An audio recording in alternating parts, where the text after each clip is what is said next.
information sur, le contexte, énergétique, karmique de cette fin d'année 2022. Depuis la fin novembre jusqu'à la fin octobre, en fait, le scénario va rester toujours à peu près le même. C'est-à-dire, que le mois d'octobre va se passer comme s'est passé le mois de septembre, relativement calme. Les personnes qui ont tendance à avoir peur, parce qu'elles sont, connectées à l'extérieur et qui se laissent, absorber par les drapeaux qu'on agite devant leurs yeux, vivront des moments difficiles, des moments de peur, peur de guerre, peur de manquer, peur, de la maladie et tous ces vieux démons qu'on viendra agiter devant leurs yeux. Pour les autres, pour les personnes qui sont davantage connectées à l'intérieur d'elles-mêmes, eh bien, les choses seront, à peu près similaires à ce qui s'est passé en septembre. C'est-à-dire que, ça continuera, ça va continuer le même scénario, un pas en avant, un pas en arrière pour, l'histoire avec la Russie, un pas en avant, un pas en arrière avec ces histoires d'euros, d'inflation, économique, et puis avec les restrictions énergétiques, les annonces, climatiques, c'est pareil, un pas en avant, un pas en arrière. Donc, on voit vraiment 2 types d'énergies opposées qui sont en train de danser comme ça, un espèce de tango. Il y en a un qui fait un pas et puis finalement l'autre prend la main et puis, on repart et voilà. Donc, le mois d'octobre, il va être, exactement pareil que, le mois de septembre. Pas pareil dans les faits, mais, pareil, au niveau de l'énergie, en fait. De cette danse, des je t'en mets un coup, je t'en remets un coup et non et oui et non. Donc, tantôt la balle est dans un camp, tantôt elle est dans l'autre et voilà. Mais, néanmoins, cette histoire de la balle qui passe d'un camp à l'autre, d'un camp à l'autre, eh bien, va finalement déboucher sur une tension. Et, à partir de début novembre, en fait, la tension va monter. Donc, la tension va monter pour différentes choses. La première, c'est parce que le froid va arriver et certaines personnes ne seront plus en mesure de se chauffer comme elles auraient besoin de le faire. Je pense particulièrement à des familles qui ont des petits-enfants, des enfants en bas âge et qui, ne seront plus à même de chauffer suffisamment leur maison pour pouvoir apporter, tout ce dont aurait besoin cet enfant. En fait, il faudra faire des choix aussi, déchirants que, l'alimentation, le chauffage, qui, dans nos pays, sont pourtant des besoins vitaux qui devraient être couverts. Donc dans des familles, même si un parent, voire les 2 travaillent, eh bien, il se pourra que face à ces notes faramineuses d'électricité, parce qu'en France, beaucoup d'appartements ont été équipés avec des radiateurs électriques. Donc, on voit que tout ça, ça a quand même été prévu depuis assez longtemps. Et les familles chez qui, le chauffage est électrique, eh bien, vont beaucoup, beaucoup souffrir de cette hausse de l'énergie. Bien entendu. Ça va être des notes faramineuses d'électricité. Et puis, avec l'augmentation des prix aussi dans les supermarchés, parce que inévitablement, cette hausse du coût de l'énergie, eh bien, va provoquer une hausse du coût de la production. Donc, il n'est pas à redouter des manques alimentaires, en tout cas pas, en France, non, non, non. Ça, c'est pas dans l'ordre des choses. Mais en revanche, il y a des entreprises qui vont être obligées de fermer parce que le coût de production va devenir tel que, ça vaut plus la peine, hein, ça vaut plus la peine d'ouvrir, hein. Peut-être que les salariés ne s'en rendent pas compte, mais chef d'entreprise, ça demande beaucoup. Au niveau énergétique, au niveau travail, en tout cas les petites entreprises, pas les multinationales, c'est une autre affaire, hein. Mais les petites entreprises, le chef d'entreprise, il en prend beaucoup sur lui. Donc du coup, ben, pour lui, sachant ce que ça lui coûte, heu, eh bien, finalement, il va prendre la décision de fermer la boîte, quoi. Parce que, ça vaut plus la peine de autant se tendre, de prendre autant de responsabilités, de gagner aussi peu, voire même, pour certains, de s'endetter. On en est là, on en est là. Donc du coup, certaines entreprises vont fermer. Ça, c'est une certitude. Alors, est-ce que ça va impacter la chaîne alimentaire? Voyez, en fait, la chaîne alimentaire, elle a des stocks, en fait. C'est-à-dire qu'en Europe, on consomme pas ce qui est produit n'est pas consommé directement. On consomme des choses qui sont relativement, qui ont été produites il y a déjà quelque temps. Donc, bah, ils vont quand même s'enrichir parce qu'ils vont augmenter les prix, mais c'est pas des prix qui devraient être augmentés puisque ça a été produit il y a déjà, un certain temps. Bon, mais en fait, en Europe, il va y avoir aussi, des petits soucis au niveau de la santé des personnes. Alors ça veut pas dire qu'ils vont, tous tomber comme des mouches, non, pas du tout, mais ça veut dire que la vaccination, à terme, a affaibli le système immunitaire et face à un hiver bien froid et à des possibilités de grippe, hein, la grippe quoi, la grippe normale, eh bien si on a un système immunitaire qui est défaillant, c'est pas très, avec la grippe, ben ça peut donner des suites assez graves. Donc c'est pas là du tout là, au niveau alimentaire qu'il va y avoir des pénuries, c'est plutôt, ce qui est plutôt à redouter, c'est plutôt du côté énergie et puis, du côté de tout ce qui est fabriqué en fait, et dont on a, besoin régulièrement, couramment, et qui pourra plus être là. Donc pour ce qui est de la nourriture, il y a des gros, gros stocks, faut pas croire, hein. Donc pour arriver à faire une pénurie alimentaire en Europe, faut quand même y mettre de la bonne volonté parce que les stocks alimentaires sont énormes. Alors bien sûr, vous aurez peut-être plus, la dernière salade toute fraîche, la dernière mangue arrivée de Côte d'Ivoire ou bien, de je ne sais quel pays d'Amérique du Sud. Mais les fruits, légumes, du pays, en France, il y a pas de risque. C'est un pays qui est très, très riche au niveau de son agriculture. Donc voilà.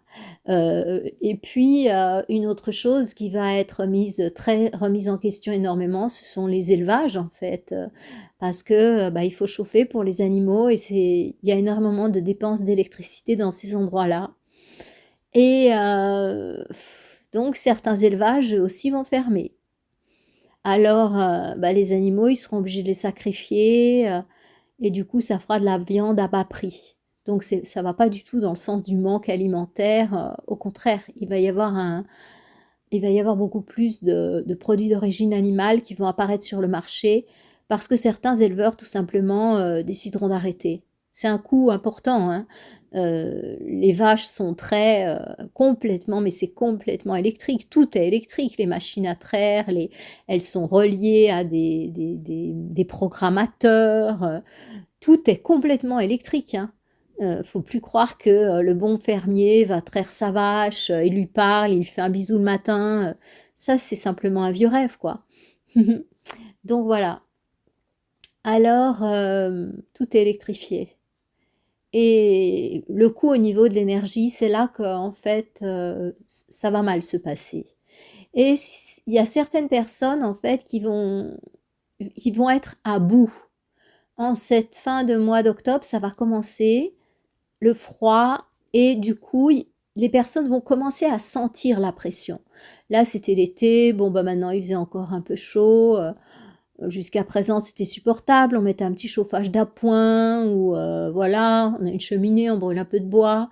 Bon, mais à partir de novembre, on va rentrer dans une période qui est plus froide, hein. Et du coup, à partir de fin octobre, il va y avoir vraiment des hauts et des bas.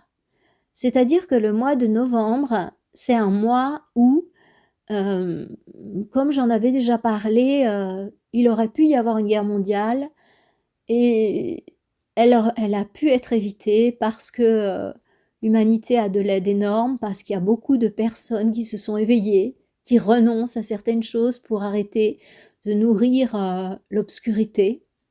Et grâce à tous ces renoncements de nos semblables, à tous ces élans d'amour, de bienveillance, ça a fait peser la balance et ça sera un cheveu, à mon avis, ça va passer, mais il semblerait que ça va passer.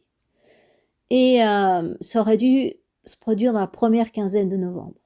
Bon, alors une fois cette échéance terrible, hein, le mot est faible, hein, passée, eh bien il va y avoir cette histoire de la guerre civile dans certains pays d'Europe. Ça ne sera pas dans tous les pays d'Europe, parce que les gens ne réagissent pas pareil et parce que le gouvernement ne s'est pas positionné non plus pareil.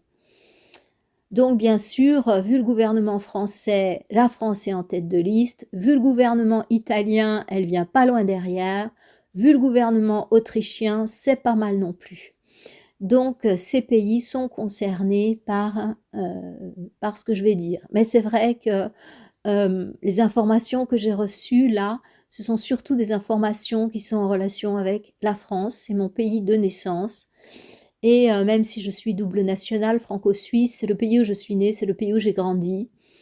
Et c'est un pays qui joue un rôle très important dans ce moment de passage et qui est un phare spirituel pour l'Europe. Voilà. Donc, en novembre, il va vraiment y avoir une montée en pression. C'est-à-dire qu'en novembre, vraiment novembre, c'est pas là où ça va vraiment péter. Excusez-moi, hein, mais en novembre, il va y avoir des hauts et des bas. C'est-à-dire qu'il va y avoir des foyers de tension, des petites révoltes, mais ça y est, ça va se calmer. Et puis, il va y avoir un débordement dans une autre région, et puis ça va se calmer. Et en fait, fin novembre, ce que je vois, c'est que le gouvernement va prendre des mesures qui vont être vraiment complètement fausses. Vous vous rappelez, c'est un peu comme en 68, Alain Peyrefitte qui avait fermé la Sorbonne, et puis ça avait été la goutte d'eau. Eh bien, ça va être ce genre de choses. Sauf que c'est pas mai 68, il n'y a pas ce qu'on sait derrière, et c'est pas une révolution orchestrée par vous savez qui. C'est quelque chose qui vient vraiment du peuple, pour de vrai, cette fois. Ce qui n'a pas été le cas depuis longtemps. Et qui échappe justement à ceux qui étaient derrière toutes les autres. Je dis pas que ça les arrange pas, et qu'ils n'ont pas fait tout pour qu'on y arrive. Mais en fait, ils ont plus les cartes en main, là. Hein. Ça commence à aller mal pour eux. Donc,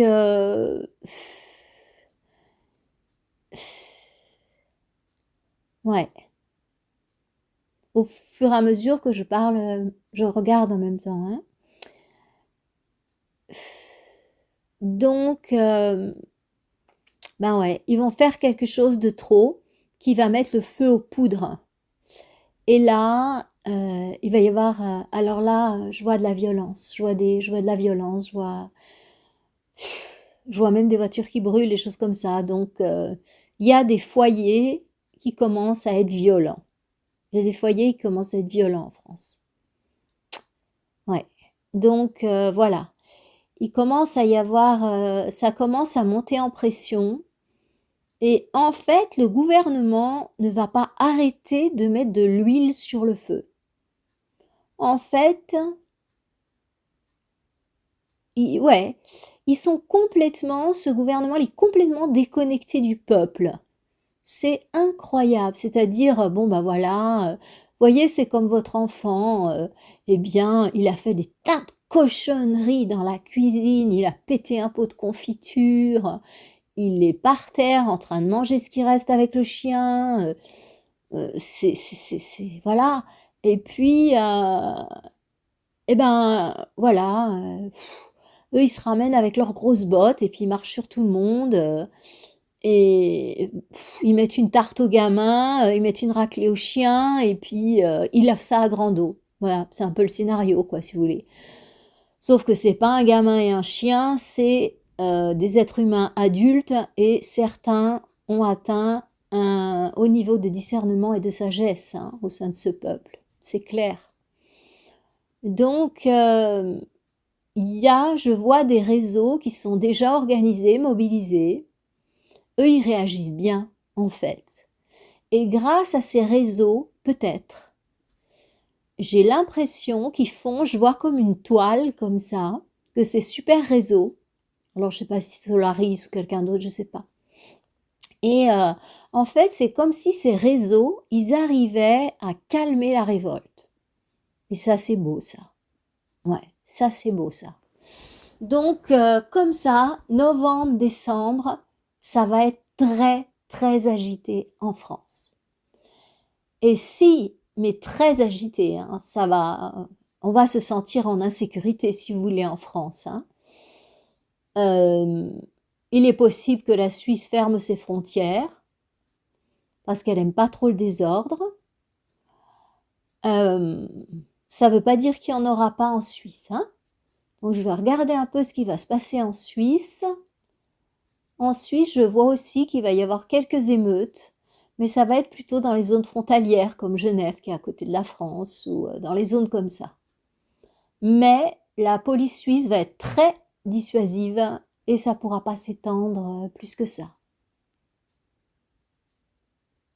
Donc la Suisse va arriver à juguler ça parce qu'il y a quand même toute une partie du peuple qui croit encore dans l'État, qui réalise pas ce qui est en train de se passer, qui est dans le déni, vous savez, cette pathologie qui est le déni. Ouais. Donc ça va être jugulé en Suisse. Ouais. Ouais. Ça va passer. Mais en revanche, en Suisse, il est tout à fait possible qu'il y ait que ça ne fonctionne pas au niveau alimentaire. Parce que la Suisse n'est pas autonome au niveau alimentaire. Elle dépend beaucoup de la France. Beaucoup de nourriture vient de France. Beaucoup de nourriture vient d'Espagne.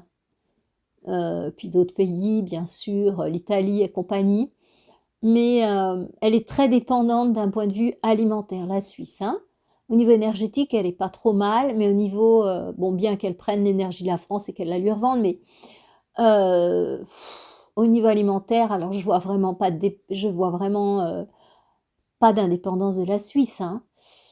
Mais la Suisse, sa force, c'est que c'est un pays extrêmement organisé. Et qu'elle a mis en place tout un système pour protéger ses citoyens. Pas tous, mais ceux qu'elle veut protéger. Ouais. C'est-à-dire les têtes pensantes du pays. Il n'y a pas de souci, elles seront mises à l'abri. Les personnes qui ont des postes clés dans ce pays, logistiques ou autres, elles seront mises sous cloche. La Suisse a largement la possibilité de protéger beaucoup de personnes et de les nourrir pendant un certain nombre d'années. Donc, elle va se refermer sur elle-même, la Suisse, quand ça va péter autour. Elle va se replier dans ces montagnes, là, ce fameux gruyère qu'il y a dans nos montagnes. Ouais. Et en France, en fait, c'est drôle, ce que je vois. Parce que c'est vraiment drôle. C'est-à-dire que les réseaux, j'ai beaucoup d'admiration pour Solaris, pour ce monsieur. Mais en fait, c'est amusant parce que ce monsieur, il a fait ce réseau pour si ça va mal, pour que on puisse s'entraider et tout ça. Mais j'ai l'impression que ce réseau, il a un tout autre rôle. C'est-à-dire que ça va être un réseau de pacificateurs. C'est-à-dire que les gens de ce réseau, j'ai l'impression, alors après, c'est ce que je capte comme ça, j'ai l'impression qu'ils vont, comment dire ça, qu'ils vont s'occuper à pacifier en fait le peuple. C'est-à-dire que tout ce réseau Solaris ou d'autres, je ne sais pas si c'est le réseau Solaris, c'est moi celui que je connais, ça me paraît être le plus gros, mais je ne sais pas, il y en a peut-être d'autres que je ne connais pas, je ne suis pas une fan de tout. Je ne cherche pas tout ça, j'ai déjà pas mal de travail par moi-même. Je ne sais pas qui c'est. Mais ce que je vois, c'est que il y a toute une toile, je vois une toile blanche en fait, qui va juguler ça. Et donc d'un côté, il y a le gouvernement qui va mettre de l'huile sur le feu, pour pouvoir affronter les citoyens, en démolir un maximum. Et d'un autre côté, il y a les chevaliers de la lumière. Donc peut-être que c'est ces gens du réseau Solaris ou autre là. J'ai envie de les appeler les chevaliers de la lumière parce que c'est vraiment comme ça que je les vois. Et eux, chacun, la petite dame chez elle, le petit monsieur, des gens comme vous et moi, eh bien, ça va être des pacificateurs. Je ne sais pas comment c'est possible, faut pas me le demander, parce que j'en sais rien. Mais en tout cas, c'est ce que je vois. Et il y a comme cette toile qui va se mettre au-dessus de tout ça et qui va arriver à calmer un petit peu le jeu. Et ça serait chouette parce que ça éviterait une grande guerre civile. Donc voilà, ça c'est le contexte de novembre. Les gens, ils vont vraiment monter dans les tours. Fin novembre, ça va être très très chaud. Et ces réseaux vont se réorganiser. Ils vont apporter la paix. Je ne sais pas comment ils vont faire. Alors après, est-ce qu'ils vont être débordés ou pas? J'en vois rien, je ne sais pas. Mais je vois vraiment qu'il y a une mobilisation de ces réseaux et qu'ils découvrent en fait leur vraie mission. C'est de maintenir l'ordre. C'est fou, hein? Ouais. Ils ont beaucoup plus une histoire de maintien de l'ordre. Et là, ils vont protéger les gens.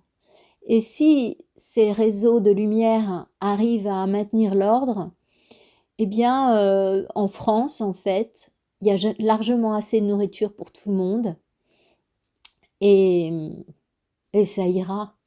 Et ça ira. À partir du moment où les gens deviennent responsables. Et je dis pas qu'il n'y aura pas de mort, qu'il n'y aura pas de sang versé. Non, ça, je ne le dis pas.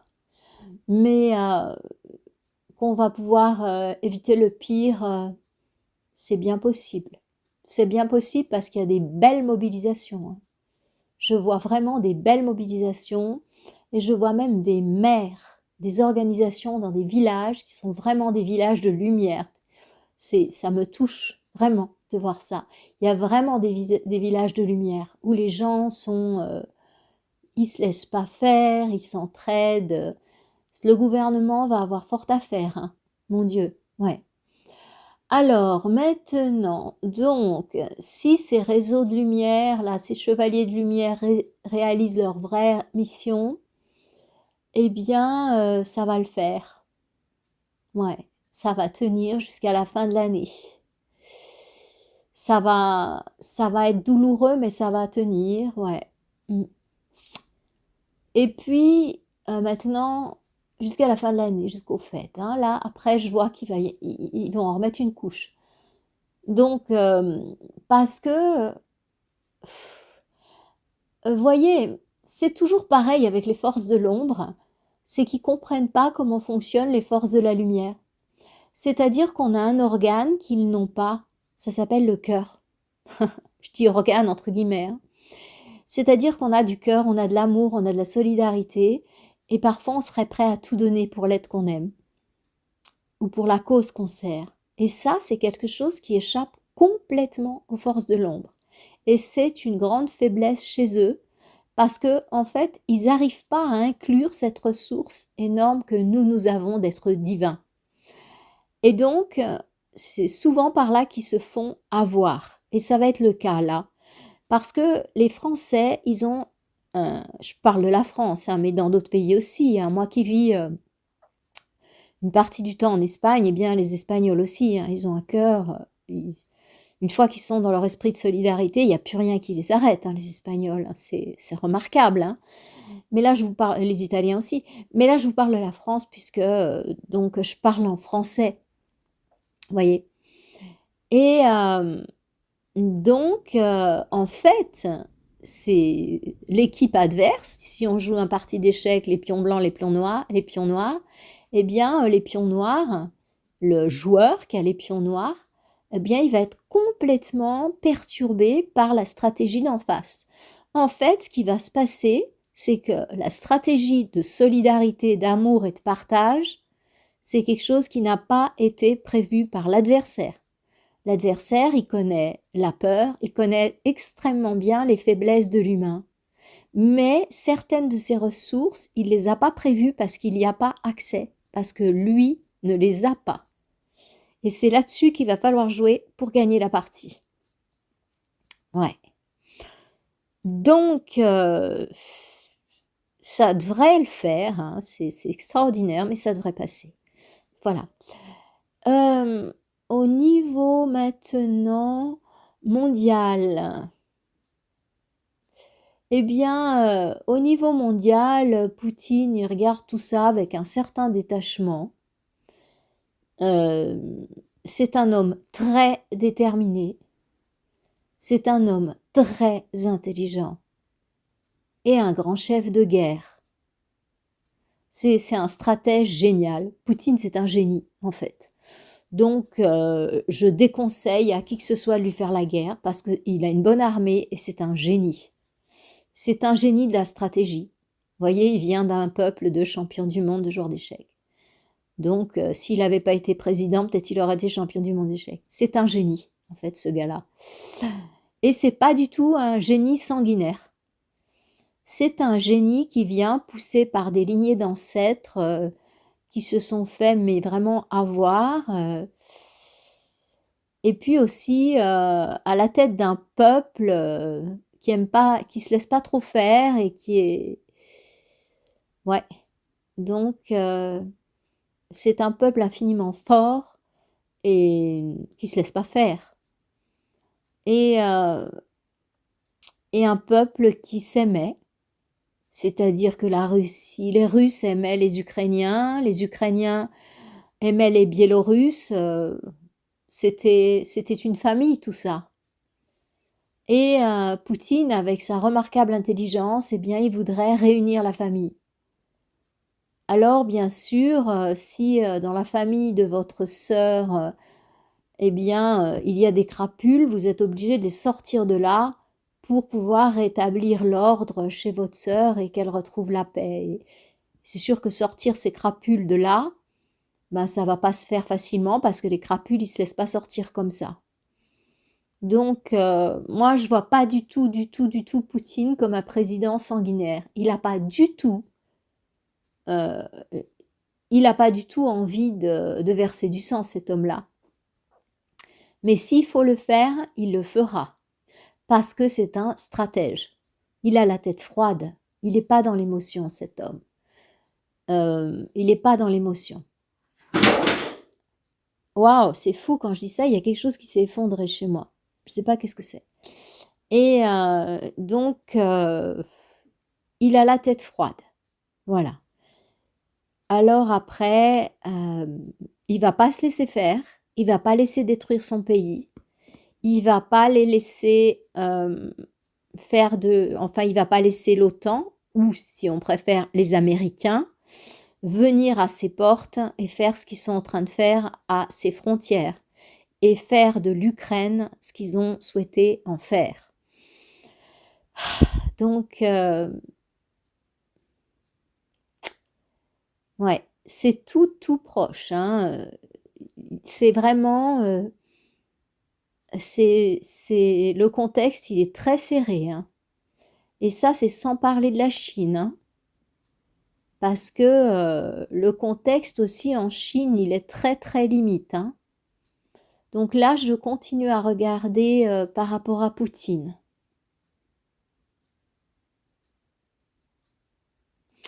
Ouais, ce que je vois, c'est que Poutine, il n'aime pas du tout Macron. S'il peut l'allumer, il l'allumera.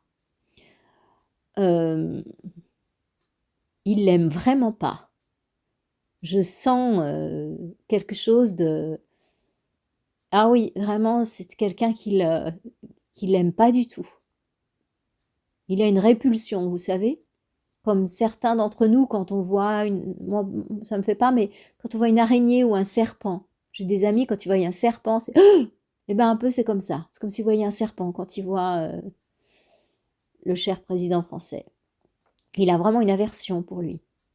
Ouais. Donc, est-ce que les Russes et les Chinois s'entendent bien? Non, pas du tout, non. Non, non. Au fond des choses, hein, je dirais. Est-ce que ces deux présidents qui s'apprécient, s'apprécient pas? Mais ce sont des stratèges.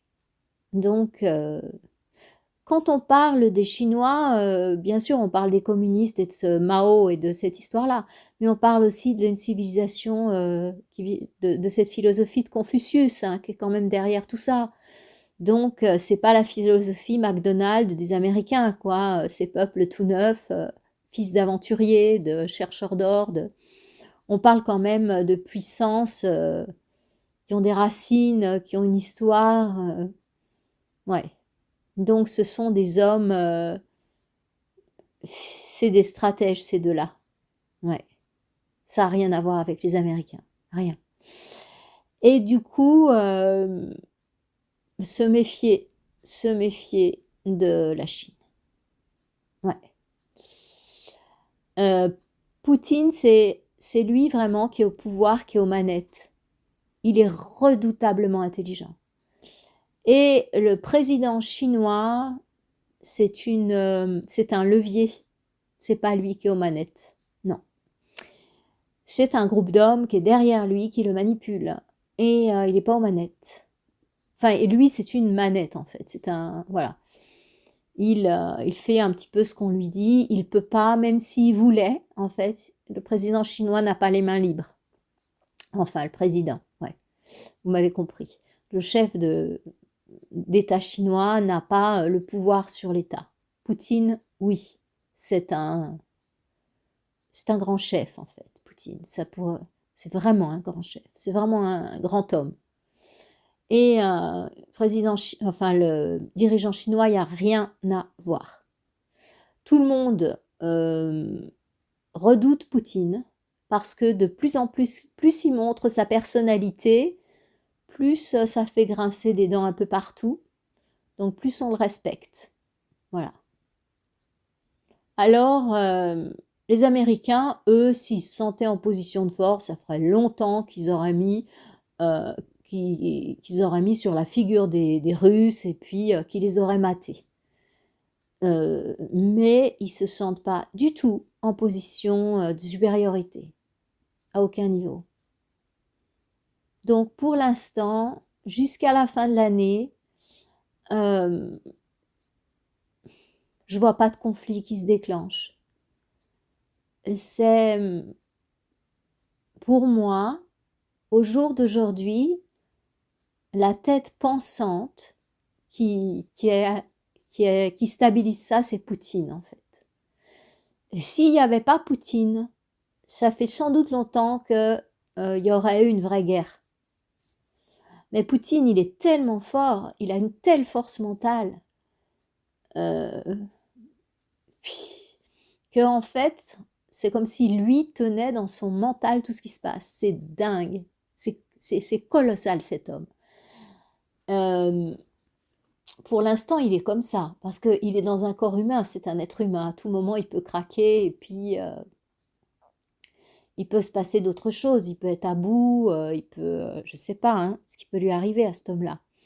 Mais pour l'instant, jusqu'à la fin de l'année, lui, c'est pas du tout un homme de guerre. Il aime pas la guerre, mais il l'a fait parce qu'il faut la faire, parce qu'il faut aller virer tous ceux qui se sont incrustés en Ukraine et qui ont fait de ce pays ce qu'on sait.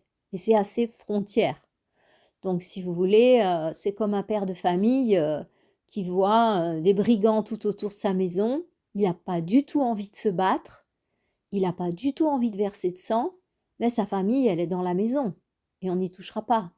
Donc, si les brigands ne comprennent pas, eh ben, il prend les armes. Et c'est exactement ce que Poutine a fait. Donc, je dis pas qu'il a tous les droits et qu'il est 100% blanc, hein. Non, non, j'ai pas dit ça, hein. Non, non, non, non, pas du tout, hein. Mais voilà, juste comme ça pour expliquer un petit peu ce qui se passe avec lui. Voilà, donc ça c'est pour jusqu'à la fin de l'année. Ça se maintient. Je vois les fêtes d'année avec un grand point d'interrogation dessus. Il faudra que je regarde en fait ce qui se passe. pour, puisqu'on m'autorise à voir, à communiquer, pour pouvoir en dire plus par rapport à ces fêtes de fin d'année. Ouais, je sais pas ce qui va se passer encore. Voilà. Là, c'est tout le panorama à peu près jusqu'à décembre, en fait. Des gros soulèvements en France à partir de fin novembre, là.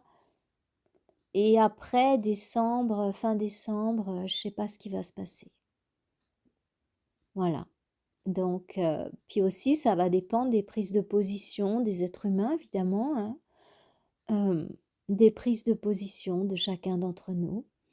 À quoi on est prêt à renoncer, comment on va vivre ça, est-ce qu'on va avoir le sens du partage ou est-ce que ça va développer notre peur et notre égoïsme? Ça va se jouer un petit peu là, hein. Est-ce que ça va révéler le meilleur de nous, notre foi, notre amour, notre sens du partage?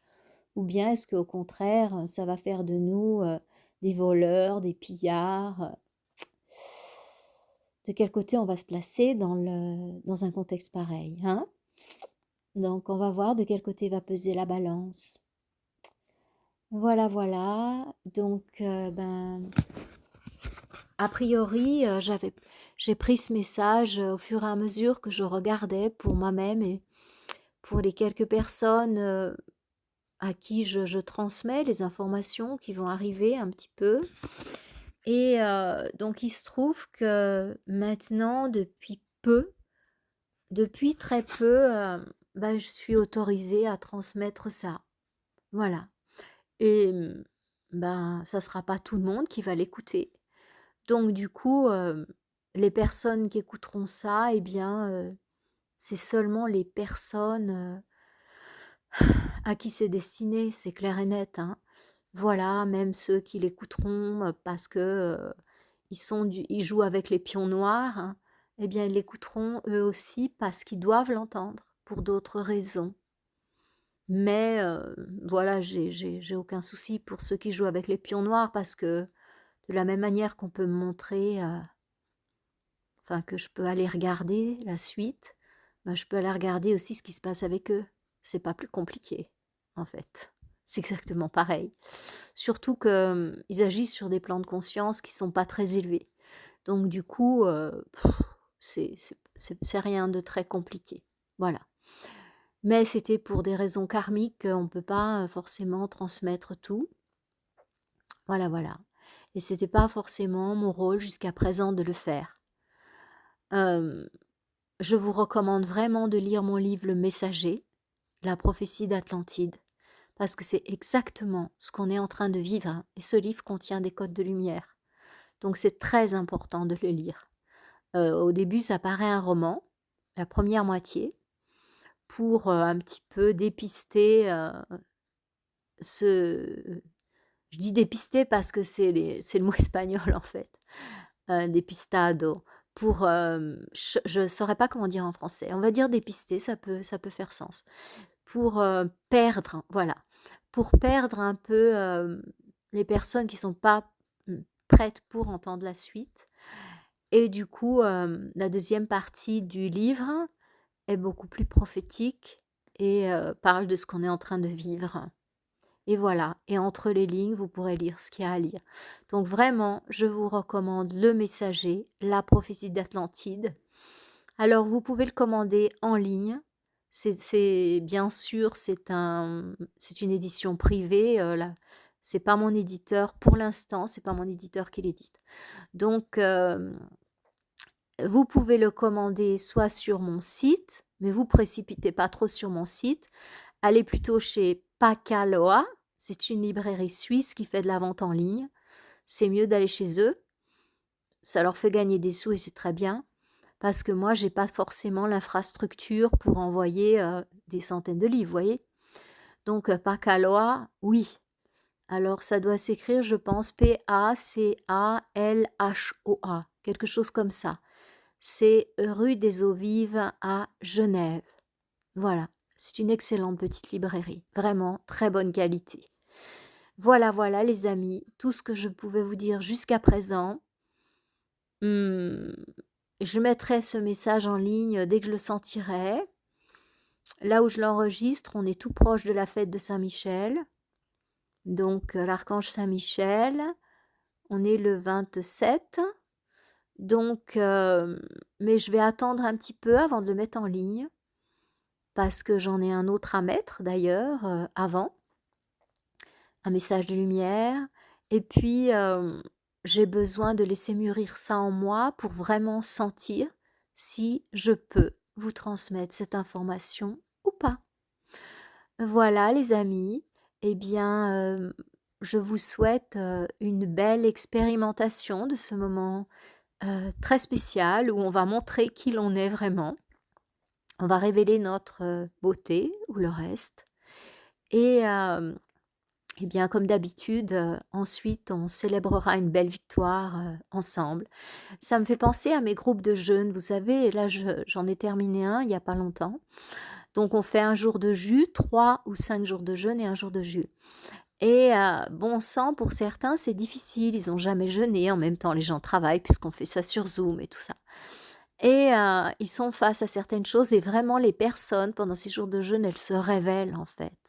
On voit ce qui a pas été, ce qui est pas sorti et ce qui est difficulté et après, vous voyez, quand on a fini le jeûne, on est quand ils arrivent à leur jour de jus, qu'ils reprennent leur jus, ben, c'est déjà un gueuleton, un jus, hein, quand on a jeûné. Donc bah, là, on se réjouit tous ensemble, on est heureux, on célèbre la victoire et c'est ça. Et chaque changement de saison, j'ai l'habitude d'accompagner des groupes comme ça. C'est tellement chouette, c'est tellement chouette. Et j'ai vraiment la même sensation, là, en fait, de ce qu'on est en train de passer, si vous voulez. Voyez? C'est tellement ça, quoi, mais c'est au niveau de la planète et puis, bah, les enjeux, ils sont gros, quoi. Mais vous savez, quand on jeûne, eh bien, pour certains, le fait de rester plusieurs jours sans manger, ils flirtent avec la mort intérieurement, hein, pas physiquement. Physiquement, on sait qu'il faut à peu près 3 mois avant de mourir de faim. On le sait par rapport aux gens qui ont fait des grèves de la faim. Donc, c'est évident qu'on physiquement, on le risque pas. Mais certaines personnes ont des fausses croyances très ancrées, des peurs et tout ça. Et en fait, il y en a même qui se mettent à devenir blancs, et ouais, c'est leur croyance, quoi. Et du coup, c'est dans des moments intenses comme ça que ça sort, en fait, ce qu'il y avait dans la cave, dans le grenier. Et on peut le nettoyer et la maison est tellement plus claire après, voyez? Donc là, on en a plus pour très longtemps. Si, maintenant, bah, c'est ce que, on va dire, mes supérieurs, moi je dis comme ça, j'appartiens à une équipe qui est très hiérarchisée et j'ai un sens très profond du fait de cette hiérarchie. Donc on a nous aussi, des généraux, des lieutenants, des hommes de terrain et enfin voilà et enfin je parle d'une hiérarchie invisible, celle des forces de la lumière qui sur terre en fait et qui est là depuis des lustres. Voilà, sauf que au poste, les gens changent, au fur et à mesure des millénaires et donc voilà, si mes supérieurs m'autorisent à révéler d'autres choses, je le révélerai, je vais regarder par moi-même, mais parfois je peux pas passer, si j'ai pas le droit. En fait, il y a 2 niveaux de censure, c'est-à-dire que le premier, c'est je veux aller voir quelque chose, mais j'ai pas le droit de le voir, pas encore ou, alors là, je peux même pas passer, je peux pas voir.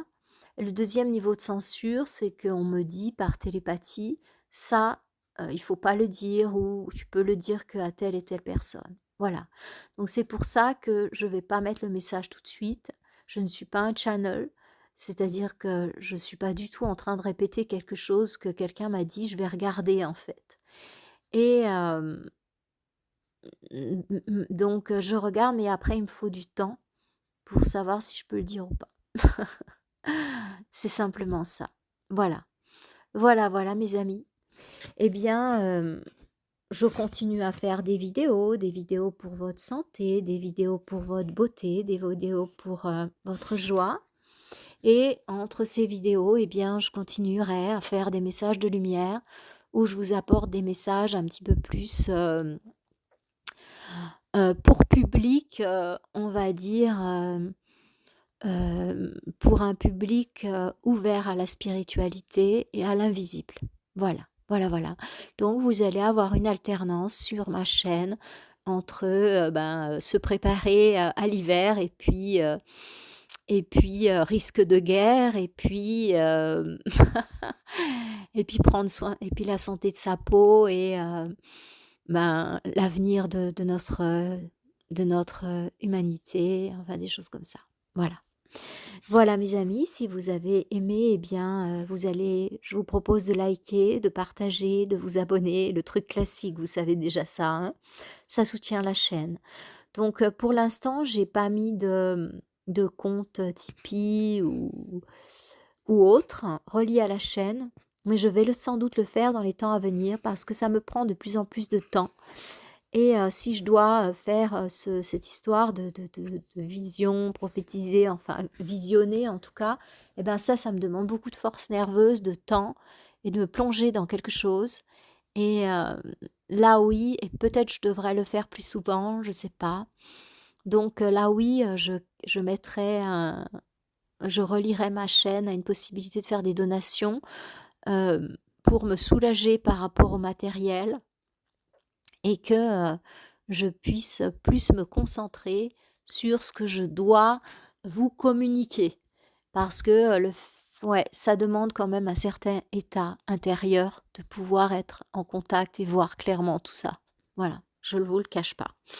Voilà, voilà, là je suis très très tranquille après 3 jours de jeûne, le jour de jus, dans ma maison, tout en haut d'une montagne, dans un parc national.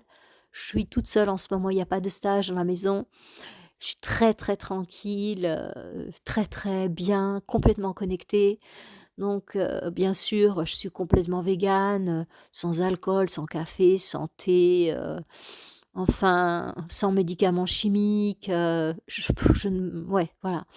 Donc, ma vibration, elle me permet d'aller me balader, disons, voilà. Et quand je suis, il faut que je fasse rentrer des sous, je suis beaucoup plus dans des choses matérielles. Effectivement, ça affecte ma vibration, c'est normal. Voilà, voilà. Voilà les amis, je vous raconte un peu ma vie. Peut-être ça intéresse certains. Les autres, ils ont déjà coupé. C'est très bien comme ça. Je vous souhaite une bonne fin de semaine et puis je referai le prochain quand je le sens ou bien en fonction de vos demandes et commentaires et de ce que mes supérieurs m'autorisent. Bonne semaine, au plaisir les amis. Namasté.